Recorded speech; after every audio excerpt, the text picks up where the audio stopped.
Hello dear friends. तो drama के starting में हम लोग अपने ड्रामा की फीमेल लीड याओ को देखते हैं, जिसको फू प्रपोज कर रहा होता है और वो उससे कहता है कि मैं तुमसे शादी करना चाहता हूँ, क्या तुम मुझसे शादी करने के लिए तैयार हो। याओ काफी रो रही होती है और उधर याओ को दिखाया जाता है जो कि अपने घर वापस जा रही थी कि तभी उसके पैर पर चोट लग जाती है और इधर वहाँ पे फू को बताया जाता है कि वैन का कार एक्सीडेंट हो गया है और वो बहुत ही क्रिटिकल सिचुएशन में है। ये देखकर वो फौरन से उसके पास भागने लगता है। तभी याओ उससे कहती है कि तुम तो मुझे प्रपोज कर रहे थे ना, और जब भी वैन का नाम आता है तुम मुझे छोड़कर उसके पास चले जाते हो। मुझे ये बात समझ में नहीं आती कि तुम ये सब कुछ क्यों कर रहे हो। तो फू उसको कहता है कि मैं तुम्हारे साथ हमेशा बनकर नहीं रह सकता हूँ। मैं तुम्हें अभी के अभी एक बात बता दूं कि ये सब कुछ करने के लिए मुझे मेरे एल्डर्स ने बोला था। अगर मेरे पेरेंट्स, मेरे ग्रैंडमा और मेरे ग्रैंडपा मुझे इस बात पर मजबूर ना करते तो मैं तुमसे कभी भी शादी ना करता और ना ही मैं तुम्हें प्रपोज करता।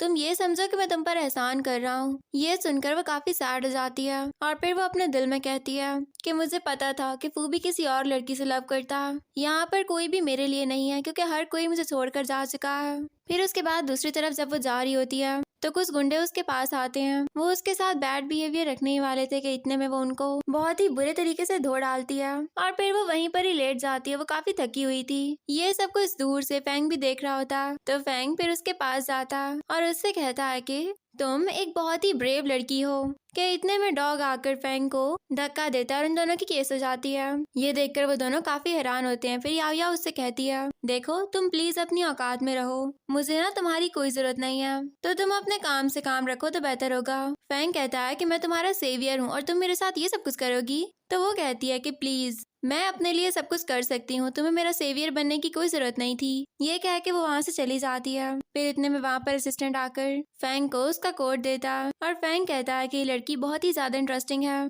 और फिर दूसरी तरफ वैन अपने पेरेंट्स को ये बता रही होती है कि मेरा एक कार एक्सीडेंट हो गया था और मैं इसमें बहुत ही ज्यादा इंजर्ड हो गई थी और मॉम डैड आपको पता है मुझे लगता है कि ये सब कुछ सिर्फ याओ ने करवाया है। जब याओ वहाँ पर जाती है तो डैड उसको थप्पड़ मार देते हैं और कहते हैं कि तुम्हारी जैसी लड़की मैंने अपनी पूरी लाइफ में नहीं देखी। तुम वैन के साथ ये सब कुछ कैसे कर सकती हो, तुम्हें उसका कार एक्सीडेंट करवाने की क्या जरूरत थी। याओ कहती है कि प्लीज आप लोग अपने ये इल्जाम अपने पास रखें, मैंने ऐसा कुछ भी नहीं किया है। तो फिर फू कहता है कि अच्छा फिर ये बताओ कि ये सब कुछ उसके साथ कैसे हुआ। याओ कहती है तुम्हें उसकी इतनी ज्यादा फिक्र क्यों हो रही है, मुझे पता है कि तुम दोनों के दरमियान रिलेशन है। डैड कहते हैं कि फू के साथ तुम तमीज से बात करो, तुम्हारी उसके साथ एंगेजमेंट हो चुकी है। तो याओ कहती है कि नहीं, बस अब वो एंगेजमेंट भी खत्म हो गई है, मैं इसके साथ अब कोई रिलेशन नहीं रखना चाहती और आप सब लोग मिलकर मेरे साथ कोई ड्रामा मत करें। मुझे पता है कि इन दोनों के दरमियान रिलेशन है और एक दूसरे को लव करते हैं, दोबारा मैं इनके दरमियान कभी भी नहीं आऊंगी। फिर वो जाने लगती है तो डैड उसको कहते हैं कि अगर आज तुम यहाँ से गई तो मैं ग्रैंडमा को ये बात बता दूंगा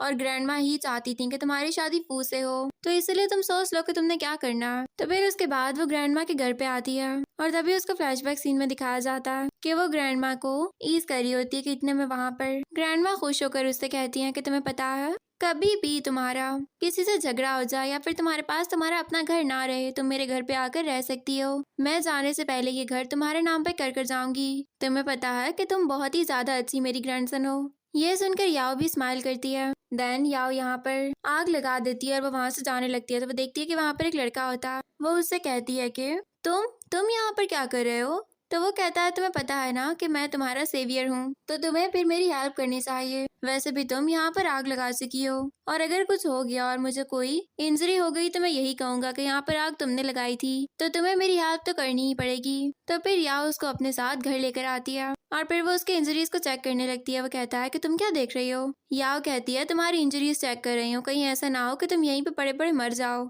उसके बाद सारा इल्जाम तो मेरे ऊपर आ जाएगा ना। फेंग कहता है कि अच्छा तो इसका मतलब ये हुआ कि तुम चाहती हो कि मैं जिंदा रहूं। याओ कहती है कि प्लीज मुझे तुम्हारे जिंदा रहने या मर जाने से कोई फर्क नहीं पड़ता।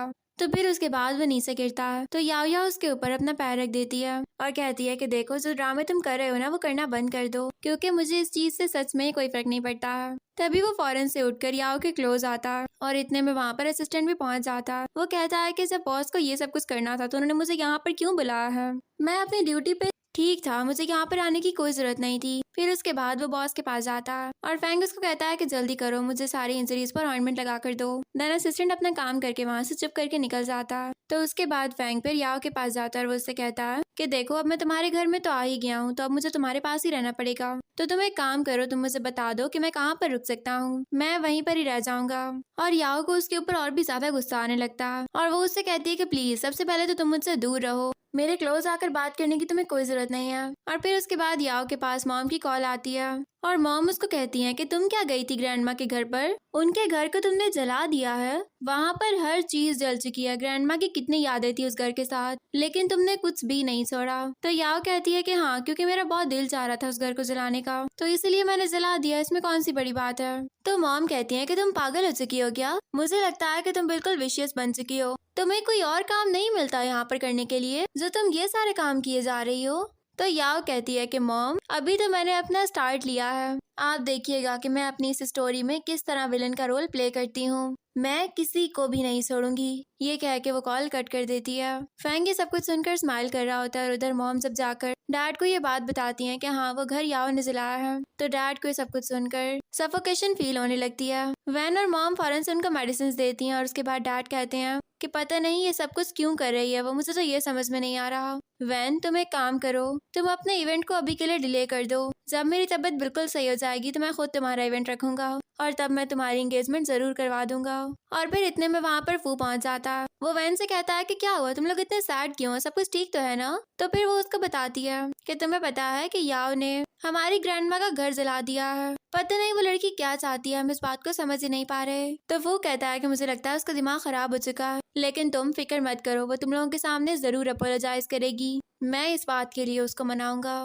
फिर उसके बाद जब वो याओ को कॉल करता है तो वो कॉल फैंग अटेंड करता है। तो वो कहता है कि तुम मुझे ये बताओ कि तुम हो कौन और याओ किधर है और याओ का कॉल तुमने क्यों अटेंड किया है। तो फैंग कहता है कि देखो देखो आहिस्ता आहिस्ता और एक एक करके सवाल करो, इतने सबके जवाब मैं एक साथ कैसे दे सकूंगा, बस मैं तुम्हें इतना बता दूं कि मैं याओ का सेवियर हूँ और इसलिए मैं यहाँ पर हूँ। फिर वो कॉल कट कर देता है। तो वैन कहती है कि ये कौन था। वो कहता है कि हो सकता है कि उसका कोई चाइल्डहुड स्वीट हार्ट हो और वो कह रहा था कि वो उसका सेवियर भी है, तुम फिक्र मत करो, मैं इस मसले को खुद हैंडल करने की कोशिश करता हूँ। फिर उसके बाद दूसरी तरफ जब फैंग सो रहा होता है तो तभी दोबारा से याओ के मोबाइल पर कॉल आती है और डैड फिर याओ को कह रहे होते हैं कि तुम जैसी बेटी से तो ज्यादा अच्छा था कि कोई मेरी बेटी ही ना होती, मैं तुम्हारे साथ कोई रिलेशन नहीं रखना चाहता। ये सुनकर फैंग कॉल कट कर देता है। थोड़ी देर बाद दोबारा कॉल आती है और वो वैन की होती है और वैन भी याओ को बुरा भला बोल रही होती है। फैंग वो कॉल भी कट कर देता है। उसके बाद वो कहता है कि पता नहीं अपनी इस फैमिली के साथ कैसे अपनी लाइफ स्पेंड करती होगी, मैं तो अभी से ही थक चुका हूँ, कितनी अजीब और मिसमैच फैमिली है ये। और फिर कुछ देर बाद याओ उठकर आ जाती है तो वो याओ के पास भागते हुए जाता है और वो उसको हग कर लेता है। याओ कहती है तुम्हारा दिमाग खराब हो गया है क्या, तुम ये किस तरह की हरकतें किए जा रहे हो, मैं अपना ब्रेकफास्ट बना रही हूँ और मुझे तंग बिल्कुल मत करना।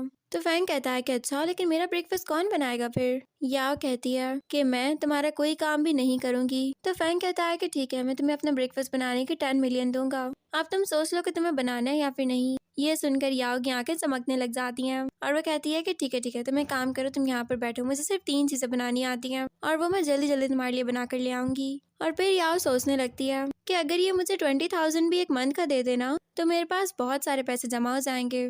तो तभी फिर फैंग उसके इनोसेंट फेस को देखता है और वो कहता है कि चलो एक काम करता हूँ, मैं खुद ही ये बना लेता हूँ। देन वो किचन में जाता है और खाना बनाना स्टार्ट कर देता है। याओ कहती है तुम ये सच में कर लोगे ना, क्योंकि मुझे तो तुम्हें देखकर ऐसा नहीं लगता। फैंग कहता है कि फिक्र मत करो, ये सारे काम आते हैं मुझे, लेकिन तुम्हें पता है जब तुम सोने के लिए गई हुई थी तब तुम्हारे मोबाइल पर बहुत ज्यादा कॉल्स आई थी और सारी की सारी कॉल्स मैंने अटेंड की हैं। याओ ये सुनकर बहुत ही ज्यादा गुस्सा होती है और वो कहती है कि तुम्हें कॉल्स अटेंड करने की क्या जरूरत थी, तुम जानते हो ना कि अब मेरी फैमिली इस बारे में क्या सोचेगी। फैंग कहता है कि तुम ये बताओ कि तुम अपनी फैमिली के साथ क्या करना चाहती हो। तो याओ कहती है कि मैं उनको ऐसा सबक सिखाना चाहती हूँ कि वो अपनी सारी लाइफ टाइम इस बात को याद रखें। फैंग कहता है कि ठीक है फिर मैं तुम्हारे ये काम कर दूंगा।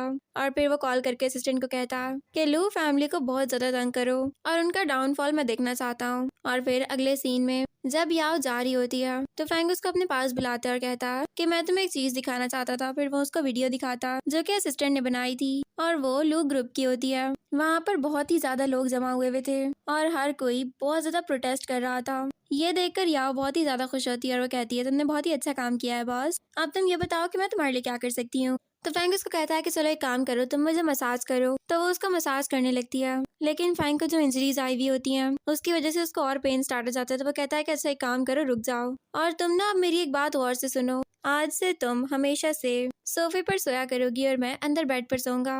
पहले तो याओ को बहुत ही गुस्सा आ रहा होता है, देन फैंग उसको कार्ड दे देता है। ये देखकर वो बहुत ही ज्यादा खुश हो जाती है और वो सोच रही होती है कि अगर इसी तरह काम चलता रहा तो बहुत ही जल्द मैं बहुत अमीर हो जाऊंगी। और फिर उसके बाद दूसरी तरफ फैंग जब सो रहा होता है तो उसको नींद बिल्कुल नहीं आ रही होती। वो कहता है कि पता नहीं क्या मसला है मेरे साथ। देन उसके बाद वो बाहर आता है और वो याओ को उठाकर अंदर बेड पर सुलाने के लिए जाता है। जब वो वहां से जा रहा होता है तो तभी याओ उसका हाथ पकड़ लेती है और उससे कहती है कि ग्रैंड माँ प्लीज आप मुझे छोड़कर मत जाएं। और फिर वो उसको हग कर लेती है। तो फैंग भी उसको हग करके वहीं पर ही सो जाता है। जब सुबह याओ की आंख खुलती है तो वो अपने फैंग को बहुत ही ज्यादा क्लोज देखकर काफी डर जाती है।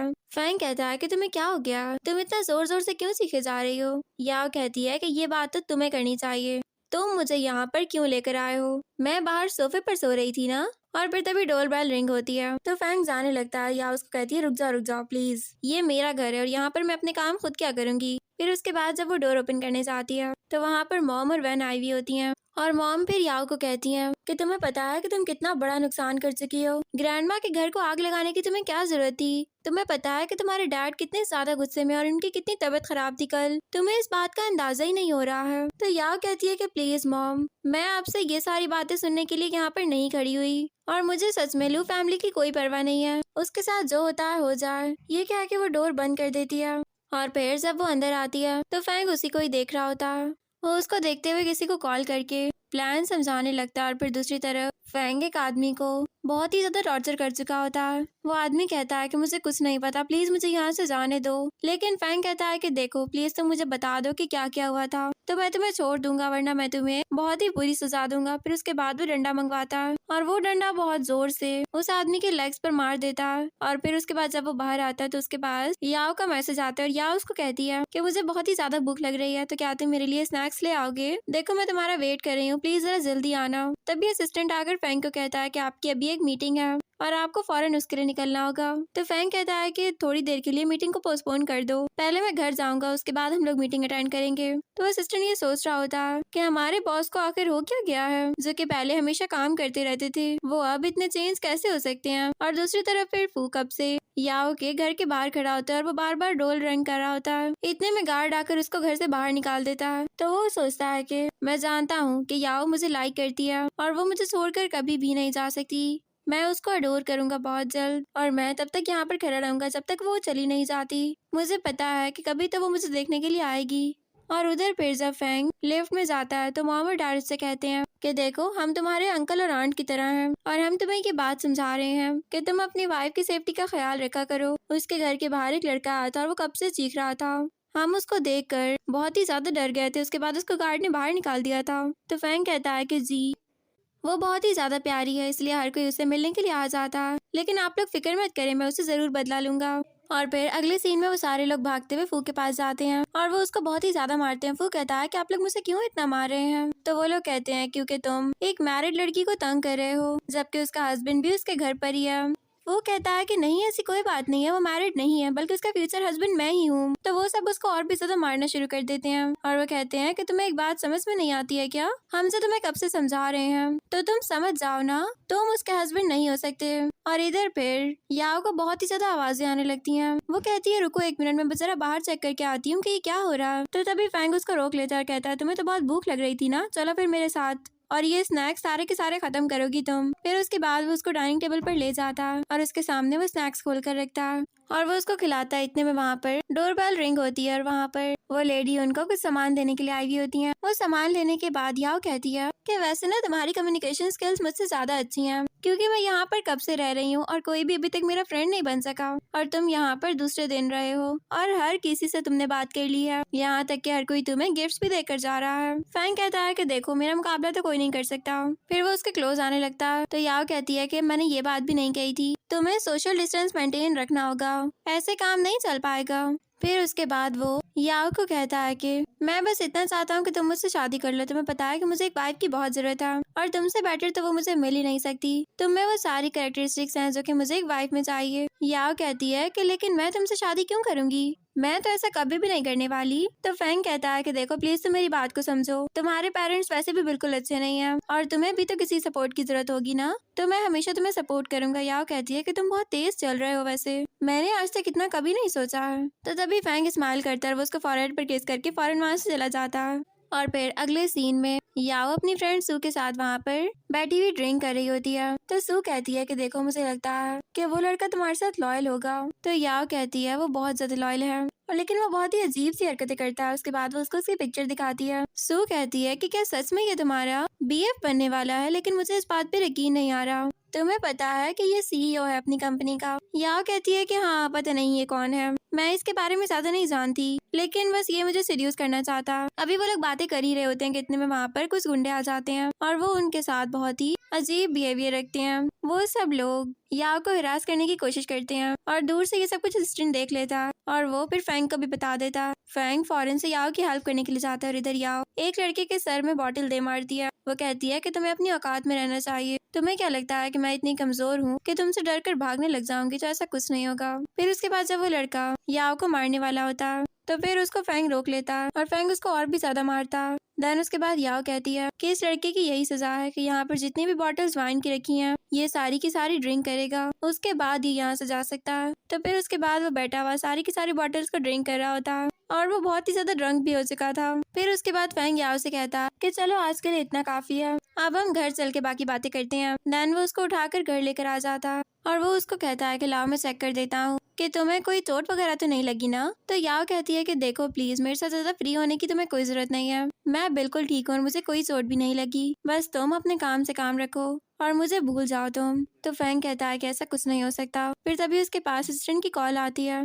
और वो उसको बुलाता है और कहता है कि हमें कुछ बहुत ही अर्जेंट काम है आपसे, तो आपको अभी के अभी निकलना होगा। तो फिर फैंग फौरन वहाँ से चला जाता है कि तभी याओ के पास भी उसके डैड की कॉल आती है और डैड कहते हैं कि कल 6 डेथ एनिवर्सरी है आंट की और मैं चाहता हूँ कि तुम वहाँ पर जरूर आओ। तो फिर अगले सीन में याओ वहाँ पर गई हुई होती है। वो अपनी आंट की ग्रेव के सामने एक फ्लावर भी रख देती है। इतने में वहाँ पर वैन आ जाती है और वैन कहती है कि देखो तुम्हें भी अपनी लाइफ में आगे बढ़ जाना चाहिए, जिसने मरना था वो तो मर गया है, हर कोई आगे बढ़ चुका है लेकिन तुम वहीं पर ही हो। याओ कहती है मुझे तुमसे कोई मतलब नहीं है, तुम सिर्फ अपने काम से काम रखो। तभी वैन अपने आप को खुद थप्पड़ मार देती है और कहती है कि देखो याओ तुम मेरे साथ ये सब कुछ नहीं कर सकती, तुम प्लीज मुझे मत मारो। इतने में वहाँ पर मॉम और डैड भी आ जाते हैं। मॉम पे याओ को थप्पड़ मारने वाली होती है लेकिन याओ उनको मार देती है और फिर वो वैन को भी थप्पड़ मारती है और कहती है कि ये वो थप्पड़ था जो कि मैंने मारा है, इससे पहले वाला मैंने कुछ नहीं किया। डैड को ये सुनकर और भी ज्यादा उसके ऊपर गुस्सा आता। तो तभी वैन कहती है कि डैड प्लीज आप उसके ऊपर गुस्सा मत कीजिएगा,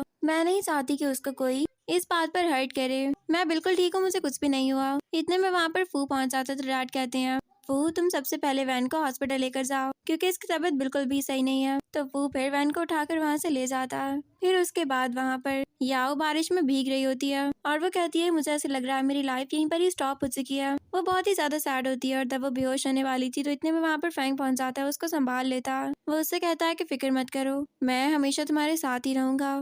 देन वो उसको घर लेकर आता है और बाथटब में बिठा देता है।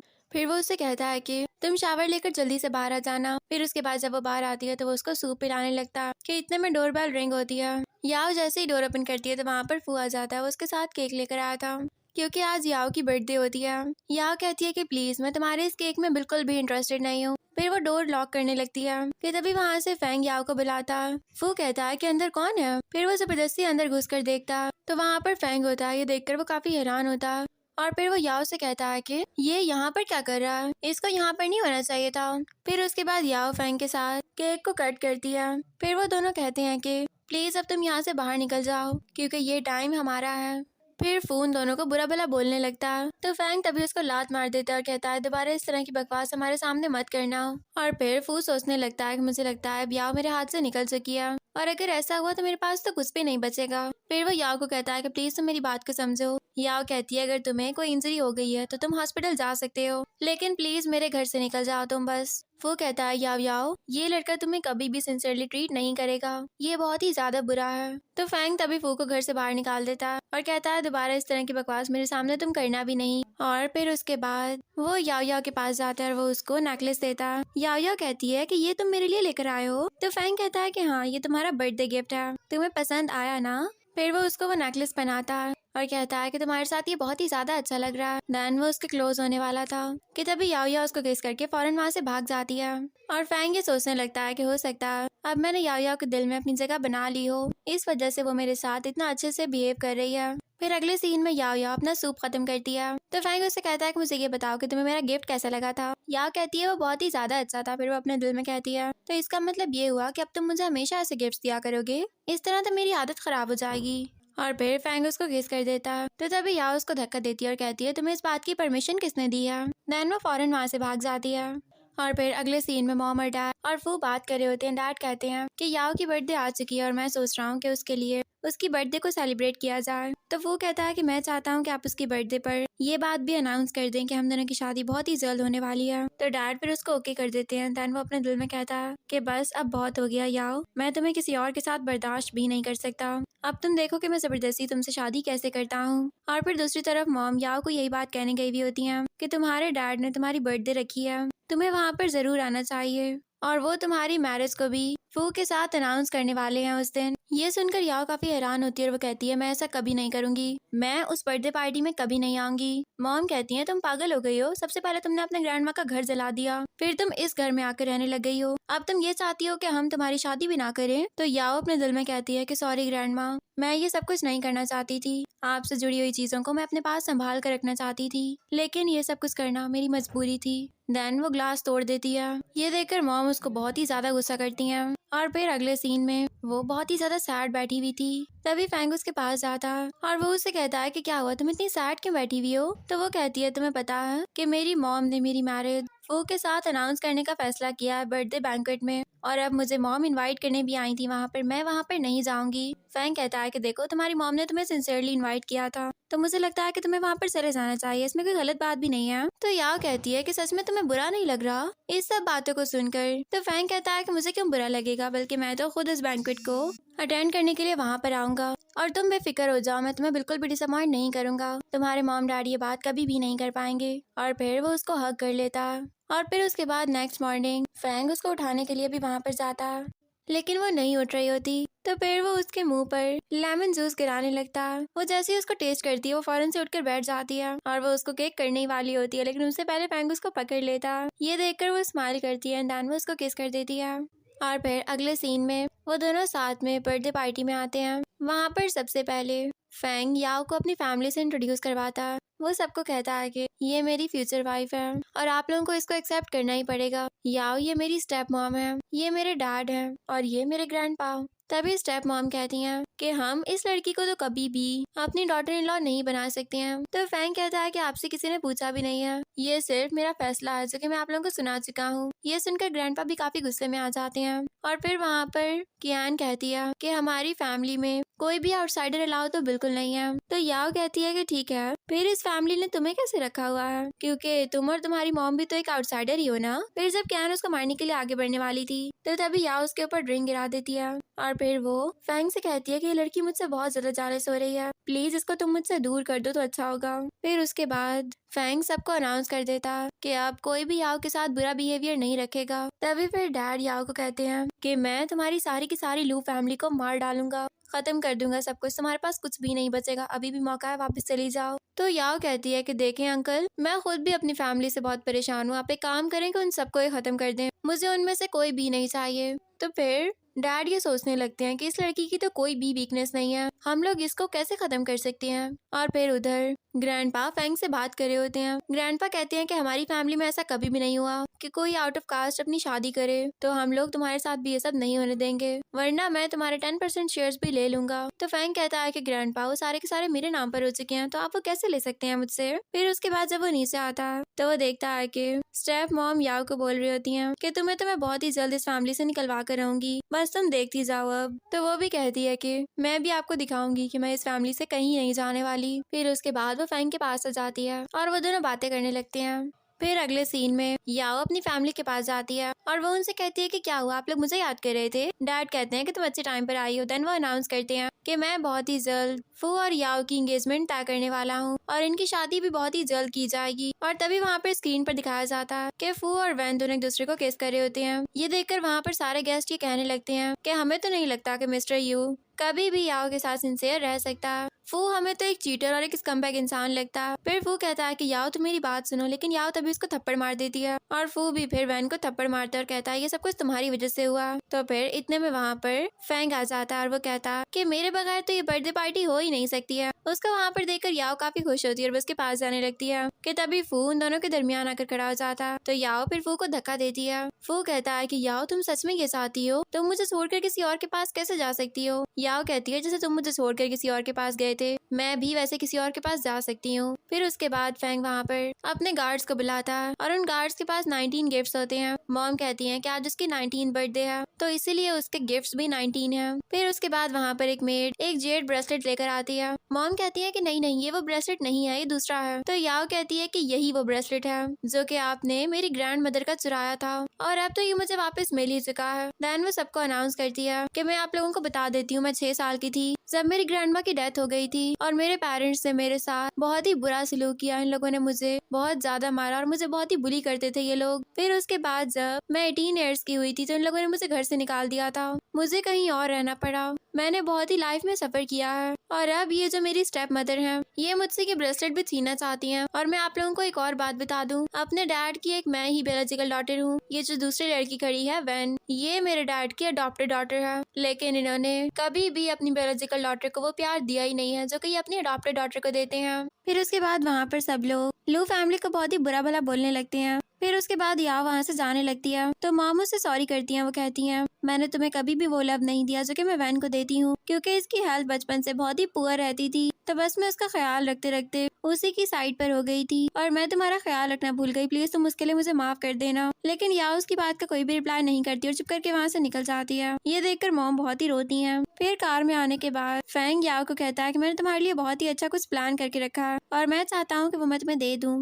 बस ये तुम अपनी बर्थडे का प्रेजेंट समझ लेना। फिर उसके बाद वो उसको एक विला के सामने लेकर जाता है और कहता है कि ये है तुम्हारा प्रेजेंट और वो उसको कीज भी दे देता है। याओ कहती है कि क्या सच में बर्थडे के टाइम पर तुम मुझे ये विला गिफ्ट करना चाहते हो? फैंग कहता है कि हाँ ये वही विला है जो कि मैंने तुम्हारे लिए बनवाया है। ये सब कुछ देखकर वो काफी एक्साइटेड हो जाती है। फिर वो अंदर भागती है और नेक्स्ट सीन में वो एक डॉग के साथ खेल रही थी कि तभी उसके पास फिर फैंग आता है और वो उससे कहता है कि इस विला में जो मेरा रूम है वहाँ पर इस डॉग ने पी कर दी है और मैं अब वहाँ पर तो बिल्कुल नहीं रह सकता। डॉग तुम्हें ऐसा नहीं करना चाहिए था। तो अब तुम मुझे ये बताओ याओ कि क्या मैं तुम्हारे साथ रह सकता हूँ? याओ कहती है कि देखो ये विला बहुत ही ज्यादा बड़ा है, इसके अंदर तुम्हें कोई और रूम भी मिल सकता है, तुम मेरे साथ क्यों रहना चाहते हो? तो फैंग कहता है कि तुम मेरी बात को समझने की कोशिश करो। तुम्हें बताया कि मुझे इंसोम्निया है और जब मैं तुम्हारे साथ सोता हूँ तो मुझे बहुत ही ज्यादा अच्छी नींद आती है, बस मैं ये चाहता हूँ कि मैं अच्छे से सो जाऊँ। तो याओ कहती है कि ठीक है तुम मेरे साथ सो सकते हो। और फिर उसके बाद जब फैंग सोने की एक्टिंग करता है तो याओ उसको देख रही होती है, तभी फैंग उसको अपने क्लोज कर लेता है। फिर वो दोनों वन नाइट साथ स्पेंड करते हैं और फिर नेक्स्ट सीन में स्टेप मदर ग्रैंडपा को कह रही होती है कि हमें इस लड़की को जल्द से जल्द अपनी फैमिली से बाहर निकालना ही होगा, क्योंकि हम एक आउटसाइडर को अपने घर में बर्दाश्त नहीं कर सकते हैं। और उधर कियान भी याओ को यही बात कह रही होती है कि देखना ग्रैंडपा तुम्हें बहुत ही जल्द इस फैमिली से बाहर निकाल देंगे, लेकिन याओ के ऊपर इस चीजों का असर ही नहीं हो रहा होता।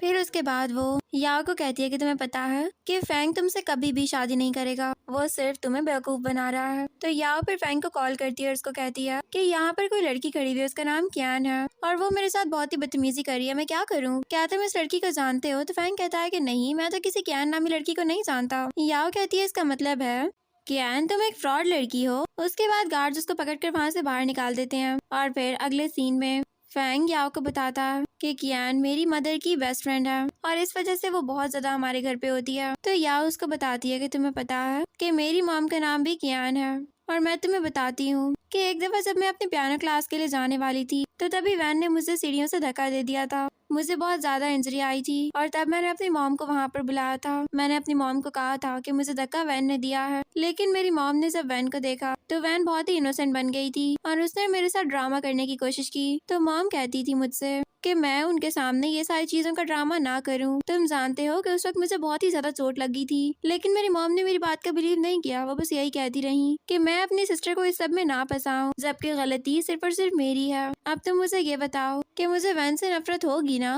फिर इतने में वहाँ पर वैन भी आ जाती है और वो कहती है कि मैं चाहती हूँ कि तुम मेरे इवेंट पर जरूर आओ। तो या उसको थप्पड़ मार देती है और उसको बहुत ही बुरा भला भी बोलती है। वैन कहती है कि तुम पागल हो चुकी हो क्या, तुम ये सारी बातें क्यों किए जा रही हो? फिर इतने में वहाँ पर फू भी आ जाता है और वो भी कहता है कि याओ तुमने तो मेरे साथ बिल्कुल भी अच्छा नहीं किया, तुम्हें ऐसा नहीं करना चाहिए था मेरे साथ, मैं बहुत कुछ डिजर्व करता था और मैं तुम्हें एक बहुत ही अच्छी लाइफ दे सकता था। तो तभी याओ उसको भी मारने वाली होती है। फैंग कहता है कि तुम्हारे इतने नरम से हाथ दुखने लग जाएंगे, चलो अब तुम्हारे आगे का काम मैं कर देता हूँ। फिर उसके बाद वो फू को लात मार देता है और फिर उसके बाद वो दोनों वहाँ से फौरन भाग जाते हैं। फिर उसके बाद फैंग याओ के फुट को चेक करता है। याओ कहती है बस मुझे हल्का सा पेन हो रहा है और मैं बिल्कुल ठीक हूँ। तो फैंग कहता है कि ठीक है, फिर मैं उन दोनों की टांगे तोड़ कर आ जाता हूँ। याओ कहती है कि नहीं, उसकी कोई जरूरत नहीं है, मैं खुद उनसे मुकाबला करना चाहती हूँ, मैं खुद उनको नीचा दिखाना चाहती हूँ, तुम फिक्र मत करो, ये सब मैं खुद हैंडल कर लूंगी। फिर उसके बाद नेक्स्ट सीन में याओ कियान को कहती है कि मुझे तुम्हारी हेल्प की बहुत जरूरत है। फिर उसके बाद वो उसको डांस सिखाती है।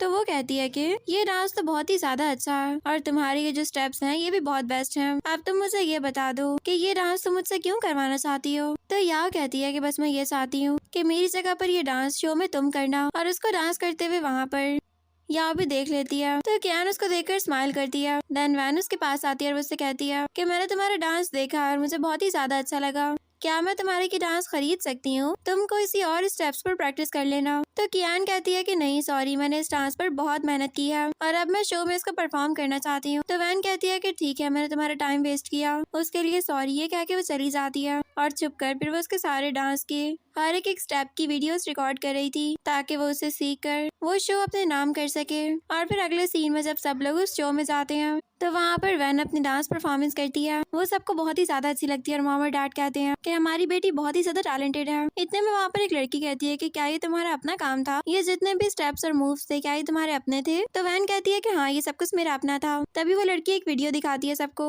और कहती है कि ये देखो, ये शो से पहले ही वीडियो वायरल कर दी गई है और हर किसी ने ये वीडियो देखी है, तुम्हारे स्टेप्स बिल्कुल इस लड़की के जैसे थे। वैन कहती है ऐसा नहीं हो सकता, ये सारा सब कुछ मेरा अपना था। फिर इतने में वहाँ पर कियान भी आ जाती है और वो कहती है कि हाँ, ये जो जितने भी स्टेप्स हैं ये सारे के सारे मेरे थे, जो कि इस लड़की ने कॉपी किए हैं, वो भी वीडियो बनाकर, और वो सारी की सारी वीडियोस मुझे मिल चुकी हैं। ये देखकर फिर वैन को बहुत ही गुस्सा आता है। इतने में वहाँ पर पुलिस भी आ जाती है वैन को अरेस्ट करने, क्योंकि ये एक क्राइम होता है। तो वैन फिर भागती हुई फू के पास जाती है और कहती है प्लीज तुम मेरी जान बचा लो, तुम ऐसा कर सकते हो। फू कहता है कि मुझे तो तुम पर बहुत ही शर्म आ रही है, कितनी डिसअपॉइंटमेंट फेस करनी पड़ रही है हम सबको, सिर्फ और सिर्फ तुम्हारी वजह से। तुम्हें क्या जरूरत थी किसी और के स्टेप्स को फॉलो करने की, तुम अपने स्टेप्स पर काम कर सकती थी ना। फिर उसके बाद पुलिस उसको वहाँ से लेकर जाने लगती है। ये सब कुछ देखकर याओ बहुत ही एक्साइटेड होती है। तो फैंग फिर उसको अपने साथ वहाँ से लेकर चला जाता है। देन अगले सीन में वो दोनों ड्रिंक कर रहे होते हैं और साथ क्वालिटी टाइम स्पेंड कर रहे होते हैं कि तभी क्या उससे कहती है कि मैं तुम्हें अब डांस करके दिखाती हूँ। देन वो डांस परफॉर्म करती है और फिर जब वो गिरने वाली होती है तो फैंग उसको संभाल लेता है। ये देखकर वो काफी खुश होती है और याओ फिर उसको किस कर देती है।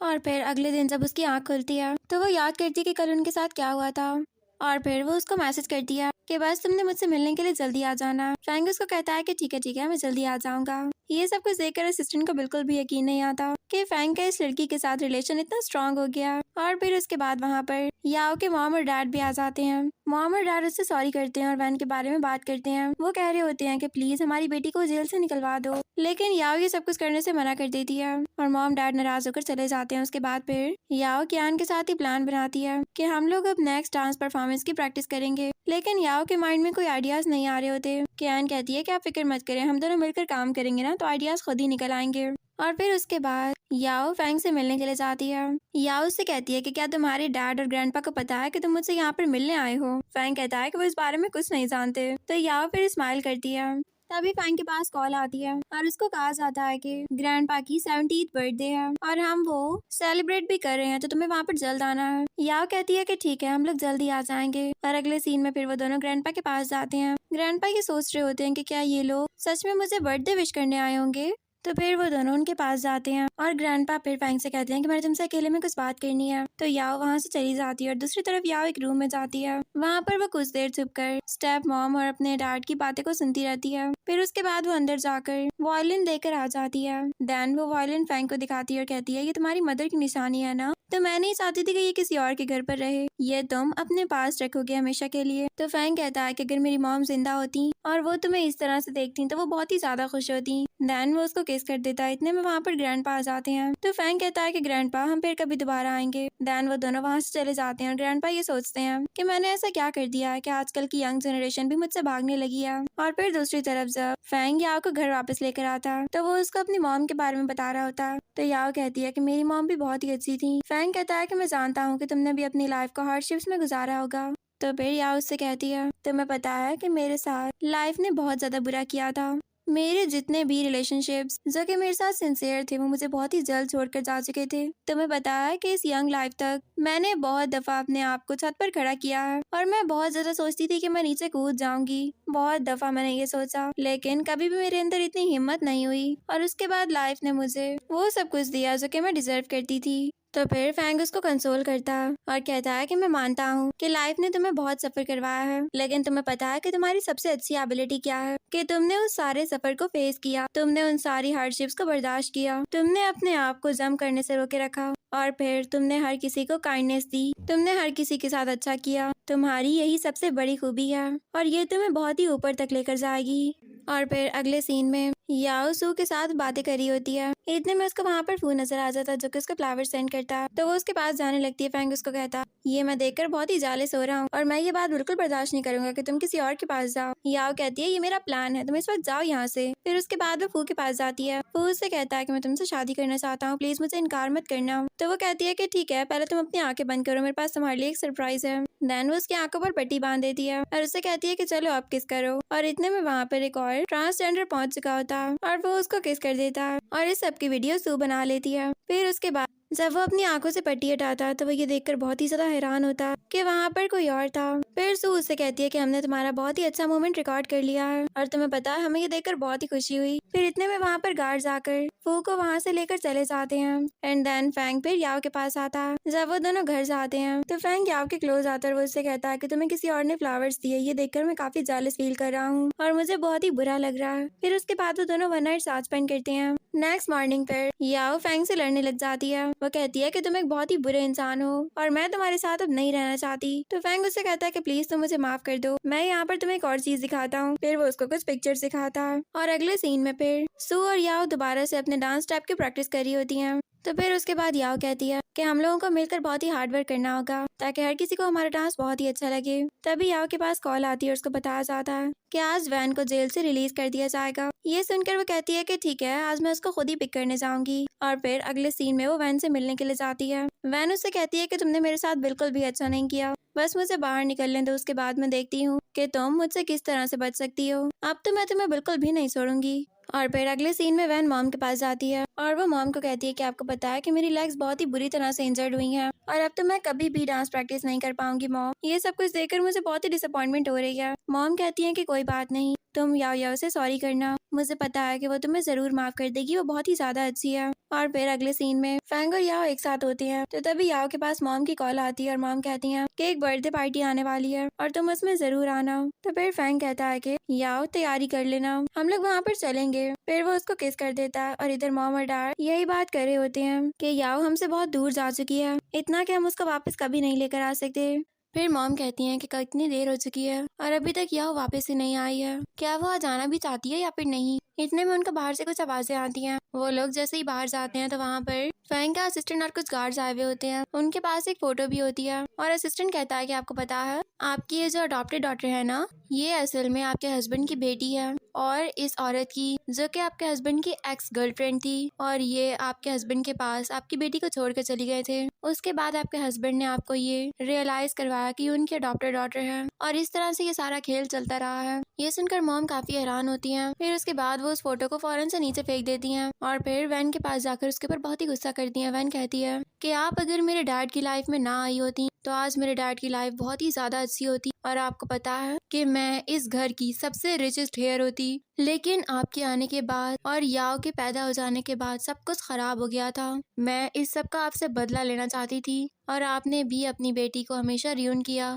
ये बात मेरे लिए बहुत ज्यादा अच्छी थी। दूर से ये सब कुछ याओ और फैंग भी देख रहे होते हैं। मॉम ये सब कुछ सुनकर बहुत ही रिग्रेट फील कर रही होती हैं। असिस्टेंट कहता है कि आपको पता है कि आपकी वाइफ ने 19 ईयर्स आपके साथ सिर्फ रिग्रेट और सफर में गुजार दिए हैं और आपको इस बात का अंदाजा भी नहीं है। जिस लड़की को आप प्यार देती हुई आई हैं वो आपके प्यार के लायक भी नहीं थी। और मॉम अब बहुत ही ज्यादा रो रही होती हैं। उनको अब अंदाजा होता है कि उनसे कितनी बड़ी गलती हो गई। और फिर उसके बाद फैंग याओ को वहाँ से उठाकर ले जाता है। और फिर अगले सीन में फैंग की मॉम और उसके डैड ये बात प्लान कर रहे होते हैं कि वो किस तरह से फैंग और याओ को एक दूसरे से सेपरेट कर सकते हैं, और वो सारा प्लान बना चुके थे।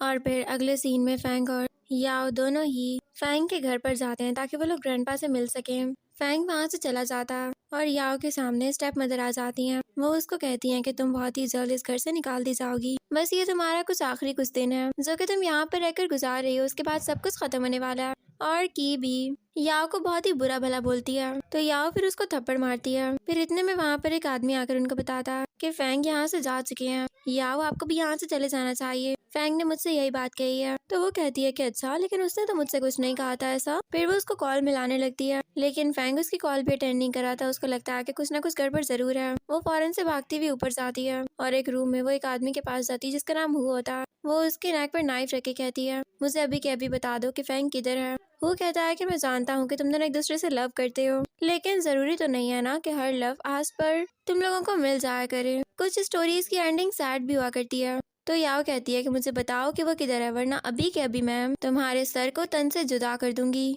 मुझे बताओ वो किधर गया है। तो वो फिर उसको बताता है कि वो उसी रूम में गया है जहाँ पर उसकी मॉम रहा करती थी। फिर उसके बाद वो भागते हुए उसी रूम में जाती है। वो देखती है कि फैंग की हालत बहुत ही खराब होती है और उसके मुंह पर ब्लड भी लगा हुआ होता है। उसके पास जाती है और उससे कहती है, मैं हु से मिली थी और उसने मुझसे कहा है कि वो तुम्हें ड्रग भी दे चुका है, प्लीज चलो मेरे साथ, तुम्हारी तबीयत ज्यादा खराब हो सकती है। तो वो कहता है कि ये ब्लड इतना ज्यादा नहीं है कि ये मेरे ऊपर असर कर सके, तो मुझे कुछ भी नहीं होगा। और उधर वो एक आदमी को कहता है कि तुमने याओ को मारा क्यों नहीं, जल्दी करो और जाकर याओ को मार डालो, वो लोग आज यहाँ से जिंदा बचकर नहीं जाना चाहिए। इतने में वहाँ पर गार्ड्स पहुँच जाते हैं और असिस्टेंट उन सब लोगों को अरेस्ट करवा देता है।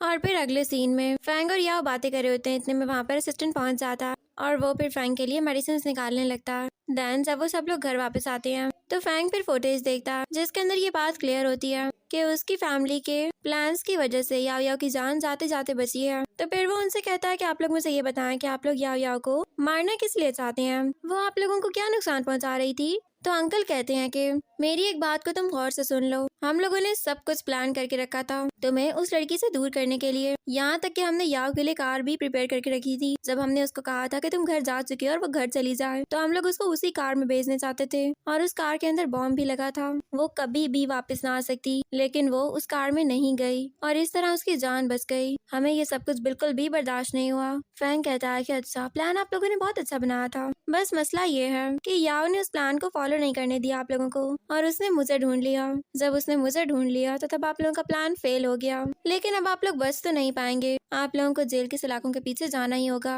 और फिर इधर फैंग याओ के पास जाता और वो दोनों बहुत सारी पेंटिंग्स को जला देते हैं ताकि उससे उनकी पास्ट मेमोरीज भी मिट जाएं। और फिर अगले सीन में सू की परफॉर्मेंस का सीन दिखाया जाता है जहाँ पर वो बहुत ही अच्छा परफॉर्म करती है और सब लोग उसकी परफॉर्मेंस को देखकर बहुत ही खुश होते हैं। और फिर अगले सीन में याओ खुद भी डांस परफॉर्मेंस करके दिखाती है। दूर से ये सब कुछ फैंग भी देख चुका होता है। जब वो अपना डांस कंप्लीट करती है तो फैंग उसको प्रपोज कर देता है। वो उससे कहता है कि मैं लाइफ टाइम तुम्हारा ख्याल रखूंगा, बस तुम मुझे दोबारा कभी छोड़कर मत जाना। देन वो उसको रिंग पहना देता है। फिर उसके बाद याओ उसको हग कर लेती है और फिर वो उससे कहती है कि तुम बहुत ही ज्यादा अच्छे हो और मैं बहुत ही ज्यादा लकी हूँ। देन फैंग उसको किस कर देता है और इसी सीन पर हमारे इस ड्रामा की हैप्पी एंडिंग हो जाती है। डियर फ्रेंड्स, कैसी लगी आपको मेरी आज की एक्सप्लेनेशन?